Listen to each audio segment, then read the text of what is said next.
But अगर उनकी तरफ से फोन आता है तो क्या असदुद्दीन ओवैसी तैयार है मदद करने के लिए? अरे हम तो उनके साथ जाने के लिए तैयार थे साहब, हम तो उनके साथ जाने के लिए तैयार थे।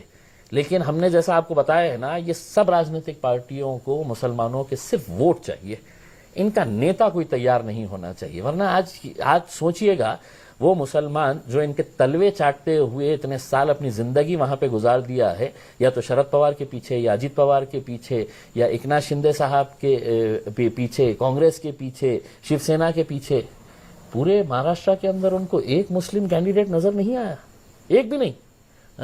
यानी कि इसका मतलब यह है कि अरे तुम जाने कहां वाले हैं, तुमको गिर पड़ के हमको ही वोट देना है करके। तो ये जो मेंटालिटी, ये जो सोच इनके अंदर डेवलप हुई है, ये कहीं ना कहीं हमारे अपनी मुस्लिम लीडरशिप को ये सोचने की जरूरत है कि हम इनको क्यों एंटरटेन करें, कि जब तुम हमारी औकात ही, हैसियत ही हर 5 साल के बाद तुम दिखाते हैं इसके अंदर, तो हम तुम्हारे को जूती पे रखते हैं करके। ये मैसेज देना बहुत जरूरी है।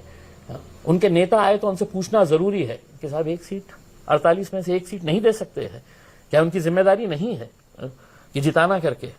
कांग्रेस ने 1 सीट अगर दे देती थी, एनसीपी दोनों मिला के अगर 1 सीट अगर दे देती थी, और ये बोले होते कि नहीं, ये समाज हमारे साथ इतने सालों से जुड़ा हुआ है, हमको हमारी जिम्मेदारी है इनको चुनकर लाने की, लेकिन इनको कोई नजर नहीं आता है।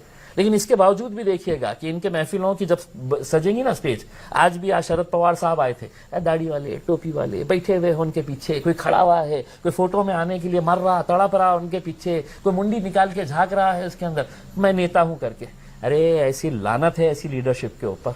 आज इम्तियाज जलील ने अपनी क़यादत खड़े की है ना, तो इम्तियाज जलील ये कहता है कि पवार साहब अगर तुम यहाँ पे बैठेंगे तो तुम्हारी बाजू वाली कुर्सी के ऊपर मैं बैठूंगा, राहुल गांधी अगर तुम वहां पे बैठेंगे तो तुम्हारी बाजू वाली कुर्सी के ऊपर मेरा कायद असदुद्दीन ओवैसी बैठेगा करके। हमने ये सोच उनके ऊपर डेवलप करी है इसमें। लेकिन नहीं, मुसलमानों को बड़े खुश उसमें कि नहीं पवार साहब मेरे घर पे आ रहे, नहीं अजीत पवार साहब मेरे साथ फोटो खिंचाए हैं, मेरे पास रमजान इफ्तार में आ रहे हैं, मैं उनको खजूर खिलाऊंगा ऐसा, फिर ऐसा टोपी पहनाऊंगा, फिर फोटो ले ऐसा टोपी पहनाऊंगा, फिर क्या करूंगा, फोटो लेते ही है तो नेक्स्ट डे फोटो आ जाएंगी, और बस वो नेता जो है ना अगले 10 साल तक है तो बस उसी के अंदर खुश रहेगा। क्यों ना आए थे, मैंने खजूर खिलाया उनको, मैंने टोपी पिलाया उनको करके, बस इसी के अंदर इनकी सियासत चलती आई है।